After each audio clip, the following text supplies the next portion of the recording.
Hey guys, so today I want to talk about the phenomenon known as the poser syndrome. Now, for some of you that don't understand that word in that context, it's basically a poser is someone that's trying to pretend to be something they're not, or pretending to be more skilled or more proficient than they really are.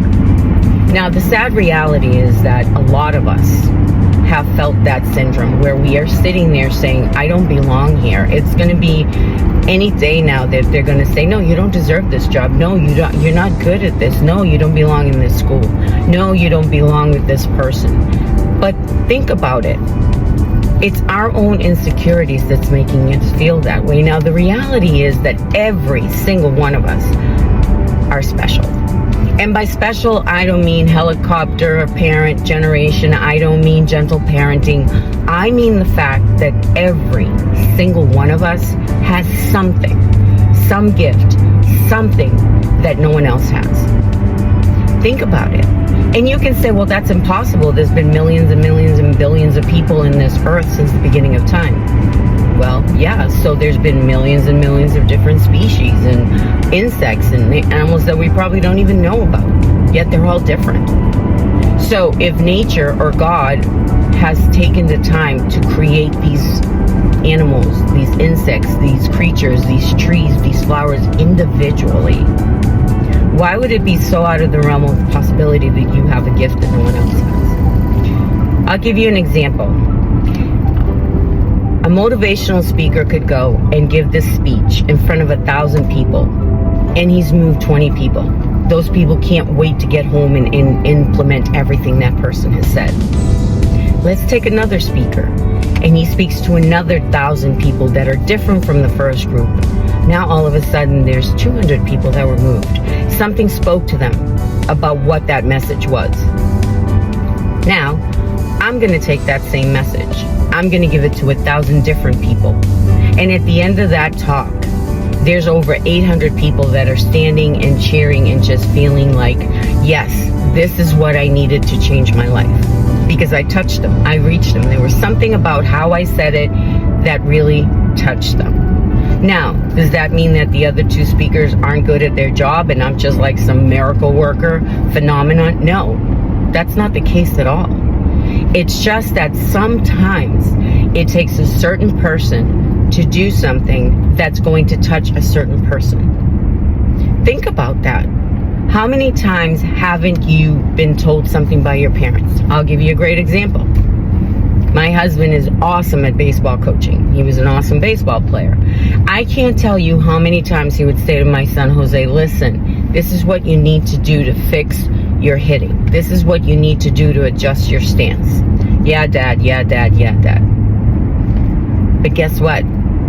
When the coach said it to him, the exact same thing verbatim, all of a sudden it was God's gift to baseball and the smartest thing he ever heard. Why? What was the difference? Well, maybe because the other guy was actually a baseball coach, even though his dad was too, or the other guy wasn't related to him, or the other guy wasn't anybody that he felt was nagging him. But does that mean my husband didn't know what he was talking about? Of course not. Because he did know what he was talking about. It's the fact that it took that other person saying the exact same thing to touch him, to make him realize, yeah, I do need to change this. And it's the same with you. I know I've been in many situations where I've heard speakers, I've heard good advice, and you know what? Some of it didn't sink in because I'm like, yeah, well, that doesn't relate to me.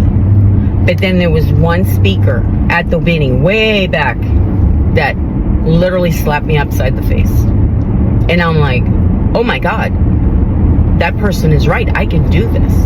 That doesn't mean for me personally that the poser syndrome went away, because there's a lot of times where I would be in this situation, in a very demanding situation, where I was with people that were dignitaries or were important, and there was a little voice in the back of my head saying, you don't belong in this room. They're going to kick you out soon. They're going to tell you to leave because you don't belong here. And for me to be able to fight that, to say, no, I do belong here. I do deserve a place at this table. But you know what was sad in my situation, and I know you guys have done it too, is that there were times that subconsciously I believed so much that I didn't deserve to be at that table that I would sabotage it. And it could have been something simple like deciding that, oh, I'm not going to go to that event. Or, you know what, I'm going to take the day off today. Or, you know, subconsciously doing something that resulted in me being late or me missing something that was relatively important that I should have been at. And you know what? I've been lucky that because I've been working on myself to try to make myself better, I came to the realization, yeah, that is what you're doing. And I've been able to rein it back. Does that mean I've taken care of it completely? Absolutely not. To this day, there are times where I sit there and go, I can't believe I did that, or I can't believe I didn't do that. Because I'm still struggling with that. But that doesn't mean that I've let it consume me. Now, what I gotta let you guys know is this. You belong at that table.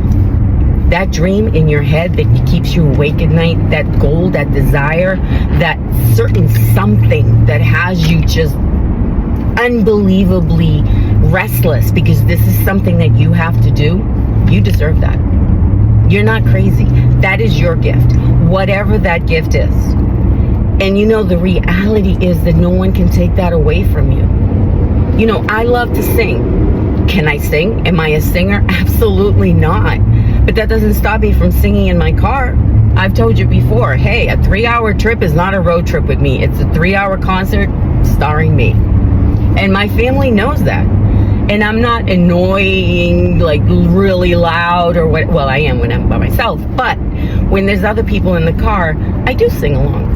I have my songs that I absolutely love, and I'll listen to them a million times if I have to. And it's funny because I had been dying to see the play Wicked, and I hadn't been able to. And then finally, a couple years ago, my husband got me tickets for my birthday, and we went to see it. And what made me laugh was my husband saying, how do I know all these songs? How do I know all the words? Why am I singing along? Because for years, he's been listening to the soundtrack on our trips when I'm singing along. So what you got to understand, guys, is listen, don't give up on it. I know I'm never going to be Mariah Carey, and I'm not going to win a Grammy for singing. That doesn't mean I can't win a Grammy for reading a book that I wrote. Think about that. My acting might not be at the point where I'm going to win an Oscar, but I can win an Oscar for producing a documentary or a short. I might not win a Tony for being in a Broadway show, but that doesn't mean a play I write can't win an award. See what I'm saying? That's what you got to understand. Will I win an Emmy for my acting? I don't know, but guess what? I could probably win an Emmy for my writing because that's how confident I am about it. It took me a long time to get to that because I always needed approval. Going to my husband, like, what do you think? What do you think? And all he would say to me was like, keep writing. And I'm like, that's not helping. Because if I keep writing and it sucks, I just wasted all this time. And he said, have you met me? If it sucked, I would be, yeah, babe, you know what? I love you, but you might want to think of something else to do because this writing thing, yeah, no. And my husband has been very honest when he says to me, you know, some of the metaphors you use or some of the lingo you use is not something that I comprehend. But I know where he's coming from because he doesn't read mystery novels. He will honestly tell you, I read if I have to. Textbook, notebooks, self-help books, yeah. To read a book just to read it, no. That's not going to be my husband. But he knows enough to know that, wow, it keeps it going. I like it. Keep writing. And the funny thing is that I no longer need that. I'll still ask, but that I don't need it anymore. Because when I read my stuff, I think it's good. Just like how many times a comedian will say a joke and he goes, oh, wow, that's really funny. Let me write it down. Or, wow, that landed horribly. Let's never use that again. I want to leave you guys with this. You're not a poser. You're not a fake. You're not a phony. You have that gift. Now you have to remember that because you and only you have the ability to make that desire, that dream, that goal a reality.